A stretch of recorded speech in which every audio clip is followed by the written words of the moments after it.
없다는 내용의 편지를 남편이 써서 출판사에 보냈던 기록이 남아있기도 합니다. 이 8년간의 고립과 우울, 그리고 결혼과 출산으로 인한 예기치 못한 생애 격변에 대해서는 훗날인 1976년에 출간되는 첫 산문집 여성으로 태어남에 대하여의 첫 번째 장인 분노와 애정에 생생하게 기록되어 있습니다. 여기서 리치는 결혼을 하고 출산과 육아의 경험을 거치면서 비로소 레디컬 페미니스트가 될 수 있었다고 단언합니다. 이후 리치가 겪은 또 한 번의 격변이라면 1970년 중반 자신의 별거선언 몇 달 후에 찾아온 남편의 자살을 말할 수 있는데요. 지극히 사적인 경험으로 보이는 일들을 굳이 여기서 되짚는 이유는 그 사건들이 향후 시인의 시세계에 커다란 영향을 미쳤기 때문입니다. 하버드를 떠나 뉴욕으로 이주한 후 남편과 함께 당시 미국 사회의 큰 흐름이었던 인권운동과 반전운동에 적극 동참했던 리치는 남편의 죽음 이후 본격적으로 레디컬 페미니스트이자 레즈비언 활동가로 자신을 정체화하기에 이릅니다. 이러한 세계관의 변화를 본격적으로 담아낸 시집이 1973년 출간되어 이듬해 전미도서상을 수상한 난파선 속으로 잠수하기입니다. 리치는 시상식장에서 자신의 이름이 불리자마자 동료 페미니스트 시인이었던 오드리 로드, 앨리스 워커와 함께 무대에 올라가 모든 여성을 대표해 이 상을 받는다라고 선언하고 상금을 전에 흑인 싱글맘 단체에 기부하기도 했습니다. 이어 출간된 공통 언어를 향한 꿈을 통해 리치는 여성을 타자화하는 지금까지의 남근 중심 단일 질서의 폐단을 폭로하고 남성 지배 언어에 대항하는 여성 중심 공통 언어의 꿈을 모색하기에 이릅니다.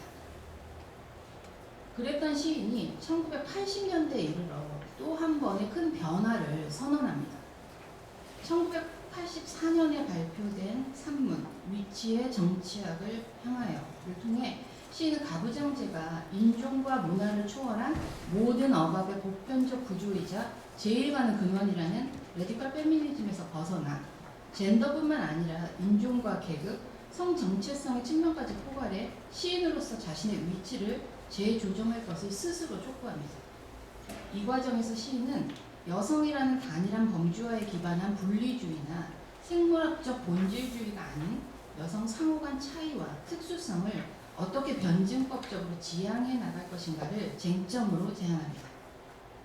여성 중심의 공통 언어를 꿈꾸었던 시인이 이제 현실의 차이를 인정하고 이를 어떻게 대의에 포괄할 것인가를 고민하게 이른 것입니다. 이 어려운 과제에 맞서 시인은 저마다의 구체적인 경험으로 돌아가자 이렇게 제안합니다. 즉 이론적인 추상화를 거부하고 사회경제적 정의와 권력에 대한 인물론적 사고를 향해 걸음을 옮기기 시작합니다. 리치가 위치의 정치학을 향하여 문제의식에 이르게 된 당시 사회적인 배경을 살펴볼 필요가 있겠습니다. 80년대 로널드 레이건 대통령 집권 이후 미국 페미니즘은 언론과 종교, 대중문화, 정치 등 다양한 영역에서 극심한 맥래시에 시달렸고 낙태권 이슈를 둘러싸고 페미니즘을 향해 가해진 반격은 가히 폭발적이었습니다. 게다가 본격화된 냉전체제 속에서 국제경찰을 자처한 미국이 타국의 내정에 끼어들면서 국제정세 또한 불안이 고조되어 왔습니다. 이때 레이건 정부는 니카라과가 중남미 지역의 좌익 혁명기지가 되고 있다고 맹비난하면서 니카라과 원주와 수입을 전면 금지하고 친미 우익 반군의 무기와 자금, 훈련까지 지원하고 작전 지휘 등을 주도하기 시작합니다. 이에 니카라과의 내전이 확대되면서 미국을 향한 국제 여론이 악화되고 의회의 견제가 시작되었지만 미국은 이에 아랑곳하지 않고 오히려 보수단체와 함께 공개적으로 반군을 지원하면서 중남미 위기가 고조됩니다. 이러한 국내의 정세 속에서 리치는 미국의 페미니즘이 니카라과 내전에 충분히 대응하지 못하고 내부 분열을 겪었고 제2물결에 참여했던 흑인 여성들 역시 주변화되었다는 문제를 의식하기 시작합니다. 그만큼 억압의 기초가 무엇인지 의문을 품었다는 뜻입니다. 페미니즘을 포기하진 않았지만 더는 페미니스트가 자신의 주된 정체성이 될 수 없음을 파악했습니다. 즉, 페미니즘은 결정적 메시지가 아니라 자신의 삶과 정치에 기본적으로 주어진 당연한 일이 되었습니다. 1984년 6월 네덜란드 유트레이트에서 열린 페미니스트 이론회의에서 훗날 위치의 정치화로 향하여라는 선언문이 될 기조연설에 나선 리치는 우리라는 말을 쓸 수 있을 만큼 여성들이 단일한 정체성을 갖고 있는가? 처음부터 다시 질문을 던집니다. 그리고 여성에게 국가는 없다라고 한 버지니아 울프의 말을 뒤집어 여성에게 국가가 있다고 정정합니다. 이때 리치가 미국을 자신의 국가라고 부른 것은 미국의 국가주의에 동조하고자 함이 아니라 미국이 개입한 니카라과 내정과 그 불행에 책임이 있음을 인식하고자 함이었습니다. 이렇게 자신의 위치를 인식한다는 것은 타자를 향한 책임을 인식하는 것과 같고, 이때 위치란 단순히 물리적인 위치만을 말하는 게 아니라 역사적으로 구성된 공간이자 타자의 역사까지 포함된 공간을 말합니다. 즉 리치는 여성으로서, 엄마로서, 레즈비언으로서 정체성에 대한 인식에서 출발해 차이에 대한 인식으로 나아가게 이른 것입니다. 이렇게 리치가 겪은 변화의 과정에서 핵심은 바로 위치성입니다. 위치는 시간과 공간이라는 물리적인 지점과 더불어 담론의 공간이기도 하므로 리치에게 위치란 공동체와 차이를 동시에 생각하는 방식이 됩니다. 즉 자신의 정체성을 지속적으로 탐색하면서 동시에 공동체의 담론을 창조해 나가자는 촉구입니다. 이때 정체성은 보편적이고 초역사적인 것이 될 수 없으며 유동적이면서 서로 겹친 채 동시에 경험되는 복잡성과 다양성을 특징으로 합니다. 이는 우리가 항상 복수적이고 모순적인 주체이며 다양한 공동체의 거주자이자 다양한 담론에 의해 구성되고 수많은 주체의 위치가 교차하는 지점에서 일시적으로 변덕스럽게 봉합된 주체라는 후기 구조주의의 문제의식과 상통합니다. 실제로 리치는 1986년에 출간된 시집 당신의 조국, 당신의 삶에 이르러서야 비로소 자신의 뿌리와 집에 대한 성찰로 돌아가는데요. 리치는 왜 그토록 벗어나고 싶어 했던 아버지의 집으로 돌아가고자 했을까요? 이를 전향이나 회귀로 부를 수 있을까요? 리치가 집을 향해 발걸음을 옮겼던 이유는 장소야말로 차이와 연결을 동시에 생각할 수 있는 지점이며 장소 가운데서도 집은 주체가 형성되는 가장 근원적인 장소이기 때문일 것입니다. 이렇게 장소를 중심으로 자신의 근원을 탐색하기 시작한 리치는 수많은 정체성과 경계가 어지럽게 교차하는 세계를 가로지르기 위한 지도를 작성하기 이르고 이러한 작업을 1991년 시집 난세의 지도에 담아냅니다. 이때 시인이 지도 한 장을 의미하는 맵이라는 단어 대신에 지도와 도표를 모아놓은 한 권의 책이자 그리스 신화에서 여러 신에게 반항한 벌로 평생 하늘을 어깨에 짊어지게 된 거인의 이름이기도 한 애틀리스라는 단어를 사용한 뜻에 대해서 생각해 봅니다. 어쩌면 시인은 한 편의 시이자 시집의 제목을 지으면서도 한 사람의 위치를 찾으려면 늘 변화와 이동을 감내해야 하고 세계를 어깨에 짊어져야 하는 책임을 끌어안기도 해야 하고 한 장의 고정된 지도를 제시하고 끝낼 수는 없음을 말하고 싶었던 게 아닐까요? 두 번째로 리치의 시를 번역하면서 번역에 대해 제가 느낀 이동에 대해서 말씀드리겠습니다. 1920년대 말에 태어나서 1950년대에 처음 시를 발표하고 1970년대 인권운동과 페미니즘의 각성을 거쳐 80년대, 90년대 위치의 시작에 이른 리치가 2020년대를 살아가는 이곳에 우리에게 전하는 말이 있다면 그것은 무엇일까요?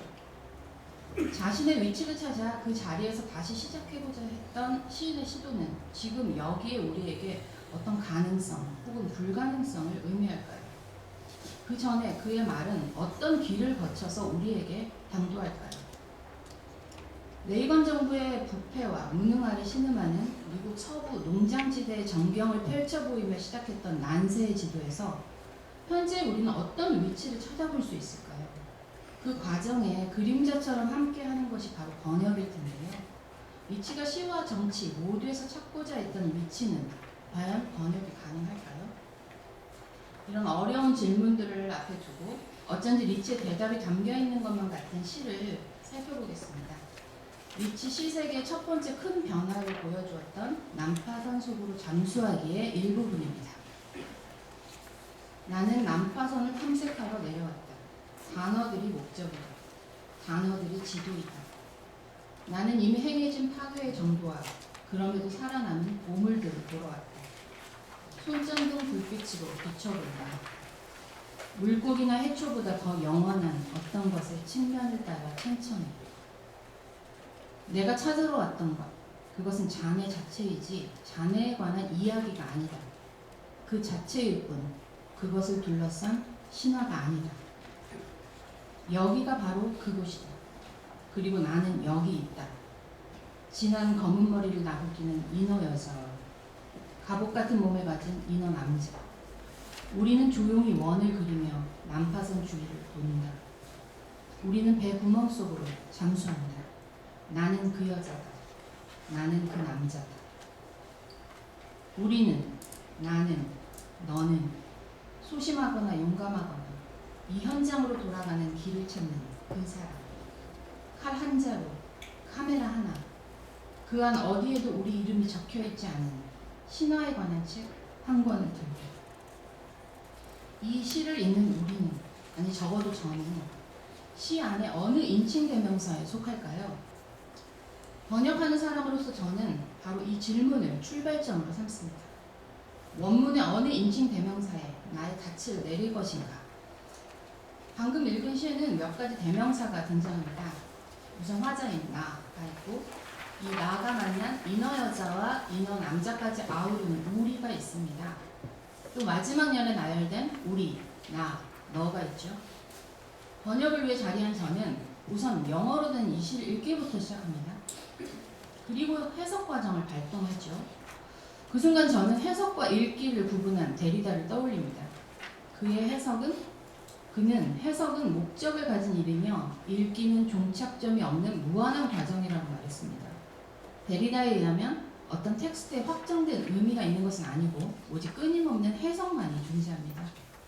그러므로 모든 텍스트에 대한 해석은 다양하며 어느 텍스트에 대한 지배적 해석이라는 것도 실상 다양한 이해 방식 중 하나일 뿐이란 말입니다. 지배적 해석이 갖는 권위에 도전하는 데리다의 말은 번역자에게 위로가 될까요? 저는 개인적으로 전혀 위로가 되지 않았습니다만 번역이라는 행위에서 역자는 의미를 결정해야 합니다. 이때 역자 개인의 취향과 기호가 개입하면서 특정 해석 행위가 일어날 수밖에 없고요.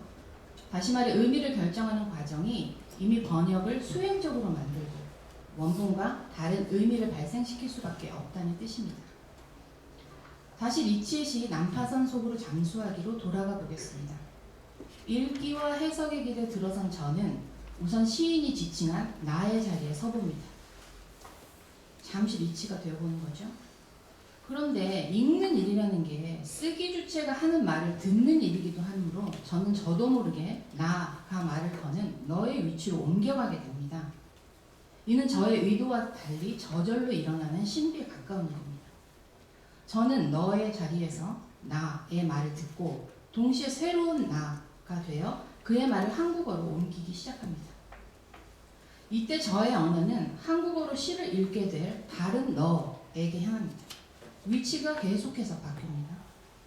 단어를 목적으로 삼고 단어를 지도로 삼아 난파선을 탐색하러 내려온 나와 함께 잠수한 저는 시인이 호명한 너의 자리로 옮겨가 함께 인어 여자와 인어 남자를 만나고 어느새 우리에 합류합니다. 우리는 소심하거나 용감하거나 상관없이 난파의 현장으로 돌아가는 길을 찾고 있습니다. 우리 손에 쥐어진 것은 오직 칼 한 자루, 카메라 하나, 또 어디에도 이름이 적히지 않은 신화에 관한 책 한 권뿐입니다. 우리는 난파의 한가운데로 잠수해 무엇을 목격합니다. 목격 이후에 오는 것은 무엇일까요? 그중 하나가 증언이 되겠습니다. 수면 밖으로 나와 나는 시를 쓰고 너는 무엇을 했을까요? 나였다가 너였다가 잠시 우리였던 저는 이제 번역을 시작합니다. 그리고 번역은 증언의 한 가지 방식이 될 수 있음을 깨닫습니다. 어디에도 이름이 적혀있지 않은 책에 우리의 이름을 기입하는 일이 될 수도 있음을 깨닫습니다. 이제 한국어로 된 시는 리치가 처음 썼을 때와 다른 위치에서 다른 시가 되었습니다. 저로선 실체를 알 수 없는 너, 즉 한국어 독자가 읽을 때는 또 다른 위치가 발생하고 또 다른 시가 될 것이라고 짐작합니다. 이 과정에서 제가 경험한 번역 행위는 자기 폐쇄적인 것이 아니라 오히려 타자를 향해 나아가는 움직임이었습니다. 정지 상태의 언어가 아니라 행위 중인 언어입니다. 이렇게 번역은 일반적이고 보편적인 행위가 될 수 없으며 언제나 소수자적이고 지역적이며 특수한 수행성의 문제로 전환됩니다. 번역이 일종의 증언일 수 있다는 말은 증언이 타자와 기억을 건져 올리기 위해 소환되는 말이기 때문입니다.